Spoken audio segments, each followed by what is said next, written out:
histamina cómo participa en los procesos fisiológicos y patológicos, cuál es su estructura química, cuál es el mecanismo de acción, qué son los receptores histaminérgicos, cuáles son sus acciones farmacológicas y también qué son los antihistamínicos, cómo se clasifican y cuáles son sus reacciones adversas.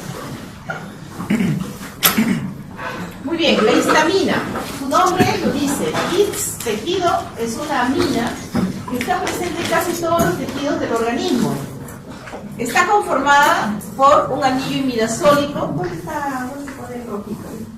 Acá. No, rojo. Ahí está.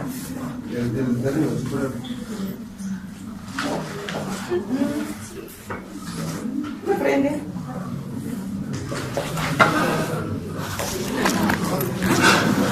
A ver.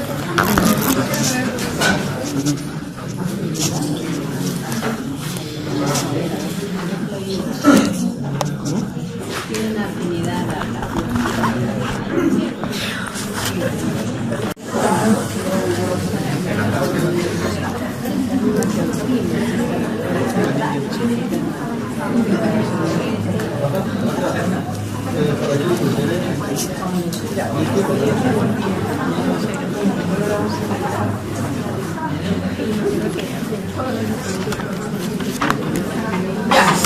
La parte básica de la estructura es esta cadena de tilamina, ¿no? Entonces, esta es la molécula de la histamina.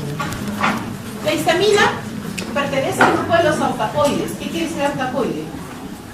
Señorita. Miren esto. Son las sustancias que actúan en el lugar donde se sintetizan. Ahí mismo se liberan. Entonces, auto es coide lugar. O sea, son sustancias que se sintetizan y actúan en el lugar que se liberan. Químicamente es una amina biógena, ¿no? En su composición es un aminoácido histidina que se va a metabolizar por acción de la L-histidina de carboxilasa. Entonces está presente en casi todas las células del organismo, sobre todo en la piel, en el tracto respiratorio, desde la vía aérea superior hasta el pulmón. Está también a nivel del tracto digestivo, sobre todo en el estómago, en el hígado, en el intestino.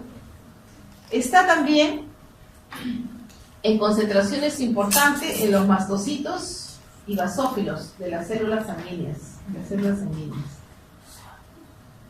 La histamina tiene un rol fisiológico muy importante, sobre todo a nivel de la secreción gástrica, donde estimula la secreción de ácido clorhídrico y pepsina. Y también, dentro de su rol fisiológico, es un neurotransmisor excitatorio a nivel del sistema nervioso central. Pero también tiene un rol muy importante en el proceso inflamatorio. La histamina es un mediador que puede producir dolor y puede producir una respuesta vascular muy importante. Sobre todo produce vasodilatación, aumento de la permeabilidad capilar. Y esta liberación de histamina, cuando es desencadenada por algún alergeno, puede ser tan masiva que puede llevar a producir shock anafiláctico. La respuesta alérgica, ustedes por patología, por medicina, saben que puede ser de respuestas mayores o menores. La respuesta alérgica mediada por inmunoglobulina E, en la hipersensibilidad inmediata tipo 1, se libera histamina, mediada por histamina. Esta respuesta alérgica se va a desencadenar luego de una sensibilización previa. ¿Qué quiere decir? Puede ser desencadenada por varias sustancias, incluyendo alimentos, ¿no? Alimentos, por ejemplo, pescados, mariscos, algunas frutas cítricas como la fresa, la naranja, el mango. Puede ser también desencadenada por venenos de arácnidos, venenos de serpientes, o venenos de otros insectos como los himenópteros. Por ejemplo, una picadura de hormiga va a liberar histamina. Una picadura de abeja o de avispa igualmente, ¿no? Incluso cuando los pacientes son muy alérgicos, o sea, tienen una constitución atópica, la respuesta puede magnificarse y una picadura de este tipo de insectos le puede provocar la muerte. Entonces, la histamina participa en muchos procesos fisiológicos y patológicos. Por ejemplo, en la respuesta alérgica, ¿no? Sobre todo, la respuesta alérgica, como les dije, es de tipo 1, de hipersensibilidad inmediata, mediada por inmunoglobulina E. Nunca se presenta con la primera exposición al alergeno, se presenta luego de una segunda o subsiguiente exposición. Por ejemplo, si el paciente alérgico a penicilina, la primera vez que recibe penicilina recién se va a sensibilizar. La penicilina, que es un antibiótico de uso común, la penicilina y sus derivados, son uno de los grupos antibióticos que más respuesta alérgica pueden producir, desde respuestas anafilactoides hasta un shock anafiláctico. Pueden producir prurito, escozor, urticaria, edema angioneurótico, hasta el shock anafiláctico, en personas previamente sensibilizadas. Por ejemplo, si un paciente de niño tomó amoxicilina y nunca más lo volvió a recibir, de repente no presentó ninguna manifestación, y en una siguiente exposición puede presentar rash, prurito, y en una tercera exposición puede presentar hasta shock anafiláctico, ¿no? Entonces, ¿qué pasa en la primera exposición? Este antibiótico es reconocido por el sistema inmune como un alergeno, entra como un apteno y se une, genera la producción de anticuerpos. Entonces, el complejo antígeno-anticuerpo se deposita en la superficie, en el caso de los tejidos, en la superficie de los mastocitos, y en el caso de la sangre, sobre los basófilos, ¿cierto? Entonces, cuando ingresa en una segunda exposición, se va a liberar en forma masiva los gránulos de histamina que normalmente están contenidos dentro de la célula, ¿no? Dentro del pool de la célula está en forma inactiva la histamina. Pero ante un estímulo va a producir liberación de histamina, ¿no? Esos gránulos de histamina. Entonces, cuando están contenidos dentro de la célula, los gránulos de histamina están inactivos, ¿no? Una vez que se liberan de las células, ¿no? Entonces, el complejo antígeno-anticuerpos, este es un mastocito previamente sensibilizado, ¿no? Este es el anticuerpo tipo inmunoglobulina E y este es el complejo, este vendría a ser la molécula del alergeno. Entonces esto vendría a ser el complejo antígeno-anticuerpo sobre la superficie de los mastocitos. Existen muchos otros antibióticos, así como les he dado el ejemplo con la penicilina, también puede desencadenarse por otro tipo de antibióticos, por ejemplo la anfotericin B, las tetraciclinas, otros quimioterápicos como las sulfas y otros fármacos, por ejemplo los AINES, también bastante reconocida, la aspirina, las sustancias de contraste, sobre todo las iodadas, ¿no? Y los venenos que les he hablado, de serpiente, de araña, de otros insectos como avispas, abejas, etc., ¿no? Entonces, otro ejemplo, ¿no? El alergeno ingresa, reacciona con el anticuerpo tipo inmunoglobulina E, se depositan en la superficie de los macrófagos o los basófilos, los mastocitos o basófilos, ¿no? Y en una siguiente exposición reaccionan liberando los gránulos de histamina y van a actuar a los órganos efectores, ¿no? Por ejemplo, este es la superficie de un vaso sanguíneo y ven cómo actúa a nivel de receptores histaminérgicos. Nosotros tenemos 4 tipos de receptores histaminérgicos, ¿ya? Muy bien, entonces ese es su mecanismo de acción, que actúa directamente sobre los receptores histaminérgicos.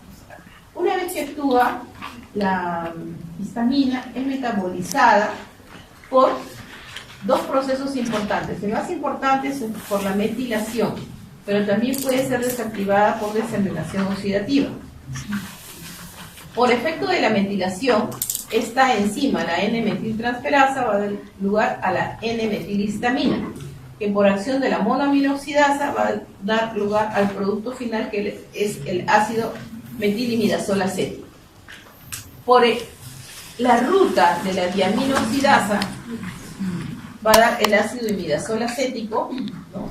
Y su producto final es ribósido del ácido imidazola acético. Entonces, el producto final, el metabolito final de la histamina, bien sea por procesos de demetilación o de desaminación oxidativa, su producto final es el ácido imidazola acético. Entonces, ya hemos visto cómo participa en la respuesta inflamatoria, en la respuesta alérgica, también participa en la respuesta inmune, como modulador del balance entre los linfocitos helper, ¿no? 1 y 2. También aumenta la producción de interferón gamma y puede bloquear las respuestas inmunes tumorales. Aquí tenemos que existen 4 tipos de receptores histaminérgicos. En la década del 60, ¿no? Ash y Schill descubrieron los receptores H1. En la década del 70, Black y colaboradores, los receptores H2, y también, ¿no?, fue el boom de los antihistamínicos H2, como la ranitidina, la simetilina, la famotidina, ¿no? En la década de los 80, Ara y colaboradores descubren e identifican el receptor H4, y en la década de H3, y en la década de los 90, los receptores histaminérgicos tipo 4, ¿no? Tienen diferente mecanismo de acción y diferente distribución. Por ejemplo, los H1 abundan en las células endoteliales, ¿no?, en el músculo liso de los vasos sanguíneos, en el cerebro, y actúan, ¿no?, aumentando el fosfoinositol y el ácido diacilglicerol. Los receptores H2 abundan en la mucosa gástrica, en el miocardio, en los mastocitos y en el cerebro, y actúan aumentando la concentración de AMP cíclico. Los receptores H3 generalmente son presinápticos, ¿no?, abundan en el cerebro, en el presomio entérico y también en otras neuronas, y estos actúan a través de la proteína G. Muy bien, cuando estimulan los receptores histaminérgicos tipo 1, a nivel de los vasos sanguíneos, que van a producir fundamentalmente vasodilatación y aumento de la permeabilidad vascular.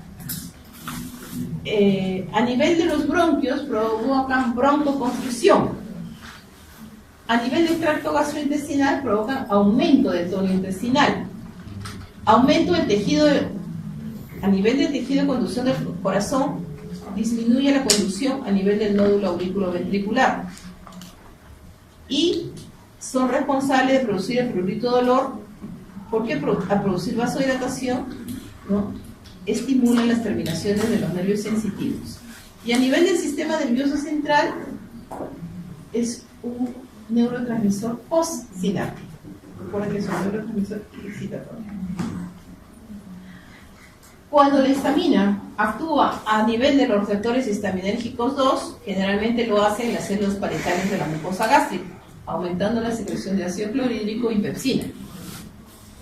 A nivel de las células musculares lisas de los vasos sanguíneos, produce relajación de la fibra muscular lisa, ¿no?, o sea, provocando vasodilatación también.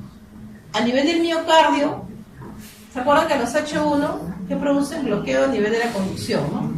En cambio, los H2 producen aumento de la fuerza de contracción, taquicardia, y pueden generar arritmias. Y a nivel del sistema nervioso central también es un neurotransmisor postsináptico. Los receptores H3 también abundan en el tracto respiratorio, en el tubo digestivo, ¿no?, y en el sistema nervioso central, pero a nivel presináptico. Y actúan como autorreceptores, modulando la liberación de histamina, noradrenalina, acetilcolina y serotonina. Y los receptores H4, que fueron los más recientemente descubiertos, participan en la síntesis de células hematopoyéticas a nivel de la médula ósea, y su rol en el aparato digestivo no está bien definido.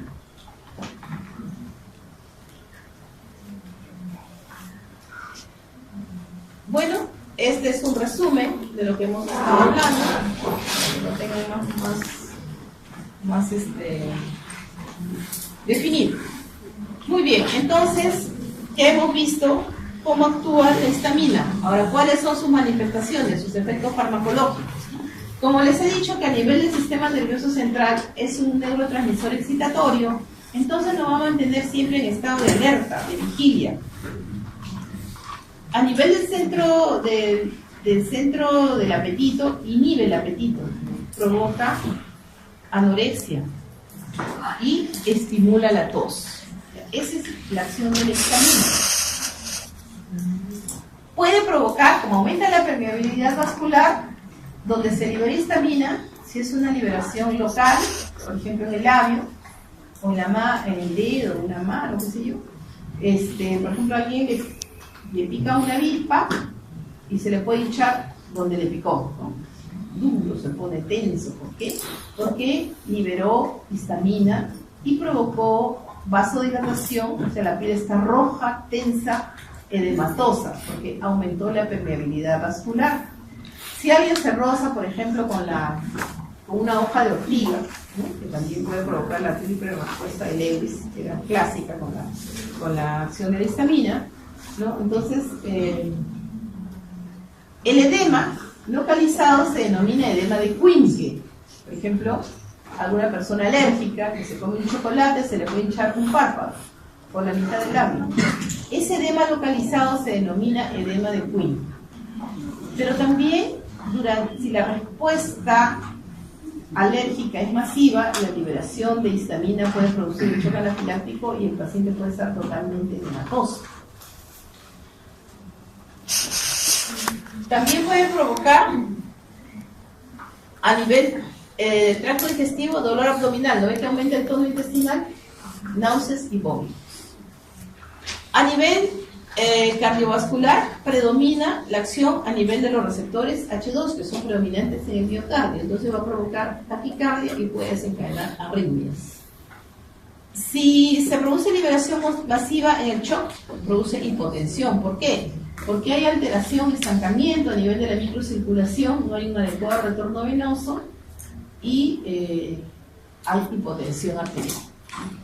A nivel bronquial predomina la broncoconstricción, o sea, si alguien, por ejemplo, es alérgico, estas cortinas cuánto tiempo no las lavan, si cerramos las puertas, se suprime la ventilación, muchos, como están haciendo ahorita, están cogiéndose la nariz, se les pica y les arde la garganta, ¿no es cierto? Entonces se está liberando histamina, porque el polvo es otro alergénico. Y los que tienen tendencia, o tienen los asmáticos o los que tienen hiperactividad bronquial, se les va a cerrar los bronquios, van a presentar broncoconstricción. A nivel ocular, ¿no? Hay congestión, eritema de la mucosa de la conjuntiva ocular. En la piel, de la nada, puede comenzarles a picar, entonces tienen prurito.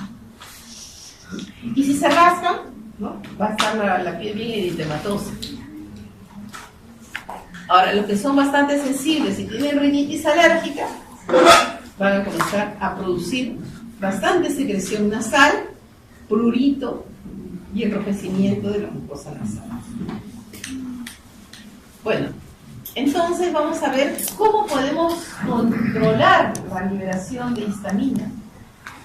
Entonces, si tenemos una reacción alérgica o anafiláctica, nosotros, y sabemos que se debe a vasodilatación, ¿qué es lo que tenemos que usar para contrarrestar su efecto vasodilatador? Un vasoconstrictor potente. Entonces, el fármaco de elección es la adrenalina. Y la adrenalina, si estamos frente a una situación de emergencia, se puede administrar por vía intramuscular. Antes se recomendaba que la administración, por ejemplo, una crisis de espanto desencadenada por ejemplo, alguien comió un pescado, era sensible, hipersensible a los pescados, mariscos, y llegaban con broncoconstricción, edema de glotis, inmediatamente hay que aplicarle vía intramuscular en el mismo sitio donde se están produciendo los síntomas, porque el shock anafiláctico es de alta mortalidad. porque se puede producir instantáneo, en segundos. Diferente del shock séptico, que da un poco de tiempo, el shock hipovolémico, depende de la cantidad de líquido que se pierda. El shock anafiláctico puede matar inmediatamente. Entonces, todas las personas alérgicas debieran siempre tener una plaquita que identifica que son alérgicos a tal o cual alimento, sustancia, fármaco, etc. Y tener su ampolla de adrenalina, ¿no? Consigo. Porque actúa de inmediato. Entonces, un antagonista fisiológico de la histamina es la adrenalina. Frente al rol vasodilatador que tiene la histamina, el efecto vasoconstrictor de la adrenalina contrarresta. Tenemos también que hay inhibidores de la liberación, como el cromoglicato disódico, que, por ejemplo, en el asma bronquial, bastante frecuente en la población limeña, se causa multifactorial. No todas las asmas, el asma bronquial es de naturaleza alérgica, pero sí es bastante frecuente en pacientes con constitución alérgica, todo. Entonces, el paciente asmático puede, ahora que estamos en una tarde soleada, de repente terminando la clase ya hace bastante frío, entonces puede ser tener hiperreactividad al frío y se desencadena su crisis de asma. Para esta crisis de asma, lo que se libera son los mediadores del asma, los mediadores inflamatorios que se liberan sobre todo son los leucotrienos, pero también la histamina tiene un rol importante, provocando aumento de la permeabilidad vascular y vasodilatación. Entonces, en la rinitis alérgica, en el asma bronquial, se puede utilizar estos antagonistas de la liberación de histamina como el cromoglicato disódico. Y los receptores que desarrollan el antagonismo competitivo a nivel de los receptores histaminérgicos son los bloqueadores, los antihistamínicos H1, H2 y H3. Entonces vamos a desarrollar este grupo de fármacos que tienen un antagonismo competitivo con la histamina y son los antihistamínicos, ¿no? Entonces, de interés terapéutico tienen los bloqueadores H1 y los bloqueadores H2. Los bloqueadores H1 básicamente se utilizan para controlar los procesos alérgicos. A ver, silencio. Tienen toda la libertad para retirarse lo que quieren conversar. Y los bloqueadores H2 se utilizan básicamente en el manejo de los pacientes que sufren de gastritis o de úlcera péptica. Los antihistamínicos H1, hay dos grupos importantes, los de primera generación y los de segunda generación. Los de primera generación, ambos pueden depender de muchos grupos químicos que los vamos a ver en unas diapositivas más adelante, pero los de primera generación son los más antiguos, se sintetizaron a partir de la década del 60, y algunos todavía, como la clorfenamina o el dimenhidrinato o la difenhidramina, se siguen utilizando porque son potentes y no han sido superados por otros fármacos antihistamínicos, ¿no? Pero tiene la desventaja que, su principal desventaja es que atraviesan con mucha más facilidad la barrera hematoencefálica. Entonces producen somnolencia y provocan sedación, torpeza motora, agotamiento intelectual. Eso lo habrán comprobado muchos alumnos que a lo mejor son alérgicos y han tomado clorfenamina, ¿no? Entonces toman la clorfenamina hasta que se mueven, que sueñen, quisieran abrir los ojos, no están los párpados pesados, no pueden conducir automóvil, ¿no? Si quieren hacer sus tareas no se concentran con facilidad. ¿Por qué? Porque hemos visto que la histamina es un neurotransmisor excitatorio, ¿no? Y tiene abundantes receptores H1 a nivel posináptico, ¿no? H1 y H2 a nivel posináptico y a nivel presináptico H3. Entonces los antihistamínicos bloqueadores H1 actúan como el perro del hortelano, no van a dejar actuar a la histamina y entonces contrarrestan sus efectos, ¿no?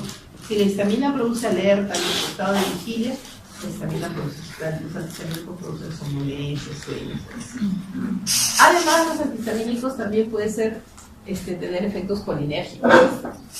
Bueno, los que son de mayor uso de la generación antigua, tenemos la difenhidramina, nombre comercial puede ser Benadryl, que generalmente están compuestos con antitusígenos. El dimenhidrinato, muy utilizado para los vómitos, destaca su efecto antiemético. Puede utilizarse su nombre comercial de Gravol, Gravamina también. Entonces se puede utilizar en el manejo de las náuseas, de los vómitos, de las gestantes, por ejemplo, ¿no? Incluso como no provocan alteración, se puede usar en el primer semestre del embarazo. También tiene varias presentaciones el dimenhidrinato. Presentación de supositorios, gotas, cápsulas y ampollas. Tiene varias presentaciones farmacéuticas. Entonces sigue siendo de uso importante. También lo pueden utilizar en la kinetosis.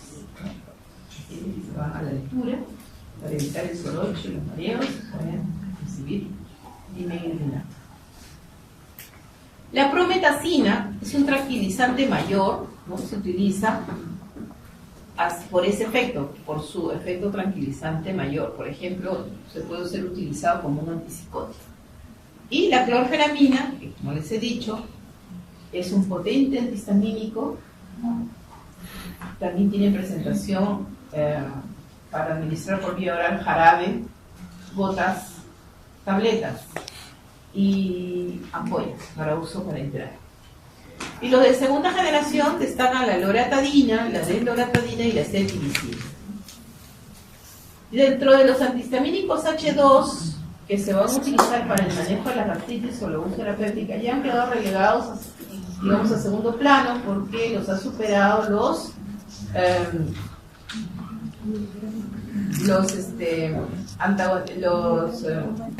décadas de 60, 70 fueron muy utilizados. Famotidina, simetidina fue el primero, luego la famotidina, después la ranitidina. La que tiene vigencia en la actualidad son ranitidina y famotidina. Y los antihistamínicos H3 como la tioperamida, benpropita y proxifar. Muy bien, entonces los antagonistas de los receptores H1 son sustancias que antagonizan los efectos a nivel de los receptores histaminérgicos tipo 1 por inhibir competitivamente dichos receptores. Pero su acción no es del todo selectiva, como les he dicho, porque también pueden actuar a nivel de los receptores colinérgicos, tanto periféricos como el sistema nervioso central, y contra los receptores serotoninérgicos. Es decir, que muchos de los efectos secundarios de los antihistamínicos es porque también pueden ocupar los receptores colinérgicos y serotoninérgicos, ¿no? Entonces aquí tenemos la clasificación de los antagonistas H1, así con estrellitas están los que todavía siguen en utilidad, ¿no? Tenemos los derivados de las cetanolaminas, como hemos visto, la difenhidramina y el dimenhidrinato. Como ustedes ven, ¿no? Su vida media es corta y hay que darla 3 a 4 veces al día, o sea, cada 6 o 8 horas. Igual el dimenhidrinato, ¿no? El efecto del dimenhidrinato, que puede venir en tabletas y ampollas de 50 y tabletas de 100, hay que darlo máximo cada 8 horas. Después del grupo de las etilendiaminas, ¿no? Solamente tenemos el clemisol, los demás han caído en desuso. Dentro de las alquilaminas tenemos que todavía sigue la clorfenamina en uso. Dentro de las piperacinas tenemos la cetiricina, ¿no? La hidroxicina también se puede utilizar, sobre todo para uso tópico. Dentro de las fenotecinas, yo les dije antes, la prometacina. Dentro de las piperidinas tenemos la loratadina y otros, tenemos la sinaricina, que se utiliza, el nombre comercial es Tugerón, que se utiliza mucho en los vértigos, en los mareos, el síndrome de Meniere, y la ciproheptadina, que se utiliza como anorexígeno para el manejo de la obesidad. Entonces sus principales efectos adversos son sedante, ¿no? Antiemético y antimuscarínico, ¿no? Su efecto anticolinérgico es a nivel de los receptores muscarínicos. Entonces, como les dije hace un momento, cruzan con mucha facilidad la barrera hematoencefálica. Altas dosis pueden tener efectos anestésicos. Se absorben muy bien por vía oral alcanzan concentraciones óptimas aproximadamente a las 2 horas, todos se metabolizan a nivel hepático, a nivel del sistema microsomal y se excretan por vía renal. Entonces, antagonizan todos los efectos de la histamina que son mediados por la liberación de fosfodinositol y de acilglicerosa, ¿no? Entonces, revierten la permeabilidad, el aumento de la permeabilidad vascular, disminuyen la vasodilatación y revierten lo que es el prurito, el dolor, la broncoconstricción y la contracción intestinal, ¿no? Cuando son producidos estrictamente por la histamina. Como dice acá, solo antagonizan parcialmente la hipotensión y el edema secundarios a la vasodilatación, ya que en esta también existe un componente H2.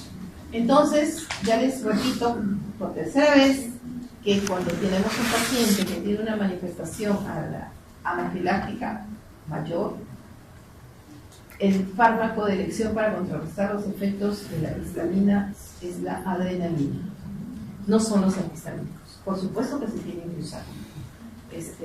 Dentro de los antihistamínicos que usamos en el manejo de un paciente con urticaria, con rash generalizado, entonces le podemos poner clorfenamina de uso endovenoso cada 6 horas, porque su efecto, su vida media es corta. Y el paciente lo va a encontrar relajado, dormido, con tiempo que está pasando somnolencia, sedación.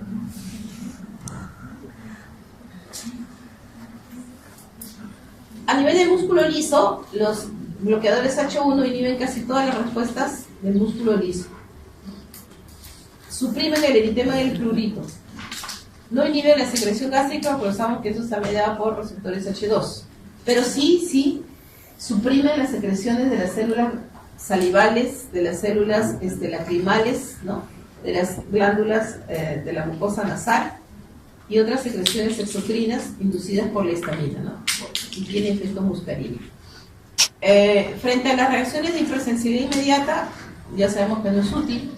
En el sistema nervioso central sí provocan inquietud, nerviosismo, o sea, revierten todo lo que provoca la histamina, ¿no? Ya les he dicho que provocan sedación, somnolencia. Aunque en el niño puede tener un efecto paradojal, en que puede provocar excitación, hasta delirio. Anticolinérgicos, los efectos anticolinérgicos bloquean los receptores muscarínicos y provocan sequedad en las mucosas y hipertensión urinaria. Están contraindicados en la hipertrofia prostática y en el glaucoma. La difenhidramina, como les dije, ¿no? Nombre comercial Benadryl, Dimedrol, uno de los primeros antihistamínicos en conocerse.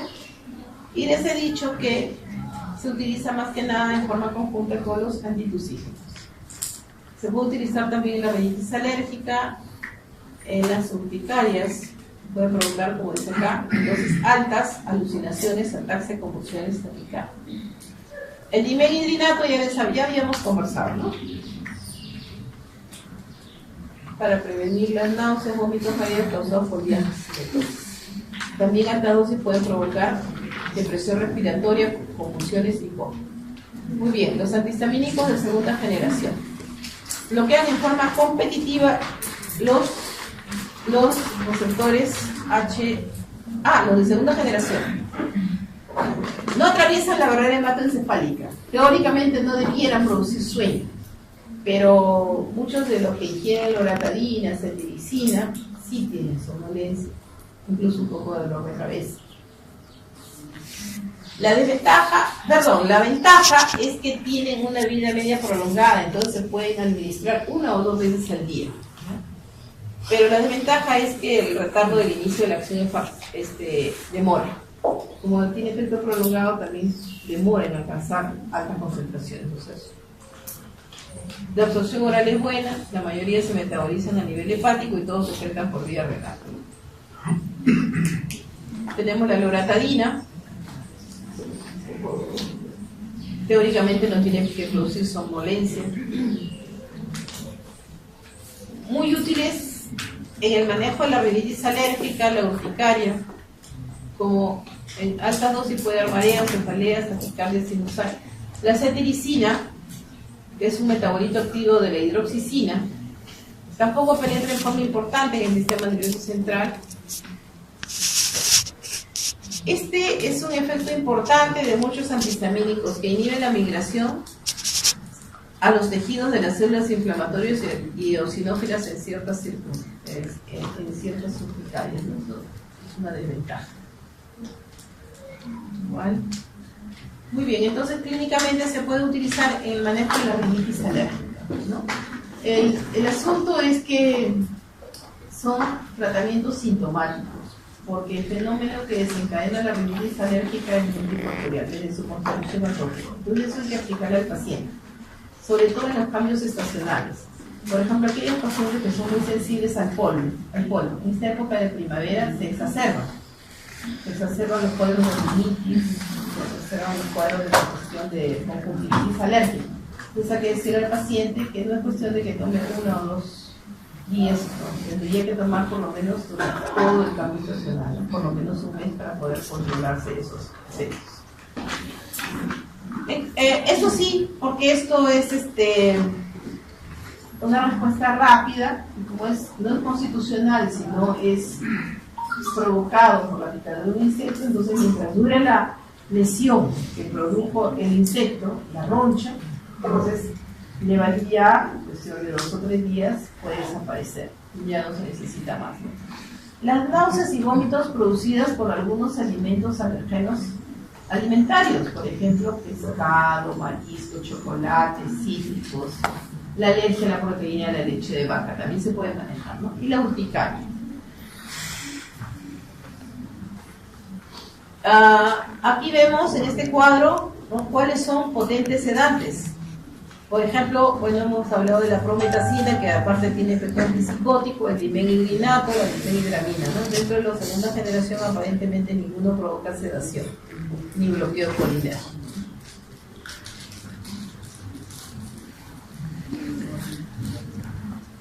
Dentro de las reacciones adversas, sedación, sequedad de boca, retención urinaria, más frecuente en ancianos, ¿no?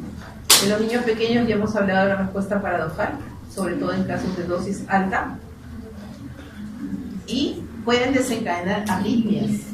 Muchos de ellos se han suspendido su venta porque han producido muertes súbitas por arritmias, por ejemplo la terfenadina, que es Deldania, el aspenisol, que era el alergisol, ¿no?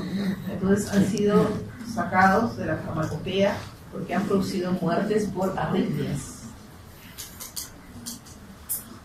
sobre todo en ancianos, ¿no?, y pacientes con insuficiencia hepática, que no se pueden metabolizar adecuadamente. Ya hemos hablado de todas estas, ¿no? En sobredosis pueden producir acúfenos. ¿Saben lo que es acúfenos? Sonidos en el oído. Vértigo, diplopía, que es la visión doble, visión borrosa, dilatación pupilar. También puede producir insomnio, cefalea, temblores y convulsiones. Dentro de los H2, ¿no?, hemos dicho que está más en uso la ranitidina y la famotidina, ¿no? La cimetidina prácticamente ha caído en desuso y estas tampoco no se usan mucho. Entonces bloquean la secreción gástrica, ¿no? La famotidina es mucho más potente, 7.5 veces más que la ranitidina. ¿Qué es lo que hace? Reduce la actividad secretoria gástrica tanto en condiciones basales como al estimulada durante la fase neurogénica, mecánica y química de la digestión. También inhibe los demás efectos que se deben a la estimulación de los receptores H2, ¿no? O sea, ¿se acuerdan que producía vasodilatación por relajación de la fibra muscular lisa? Entonces también pueden revertir, ¿no?, la vasodilatación y la hipotensión cuando esto es dependiente de la estimulación H2, ¿no? Así como también pueden revertir la estimulación inotrópica y cronotrópica del corazón. Los usos básicamente son úlcera gástrica y duodenal, gastritis, reflujo gastroesofágico y patologías hipersecretorias como el síndrome de Zollinger-Ellison. Muy bien.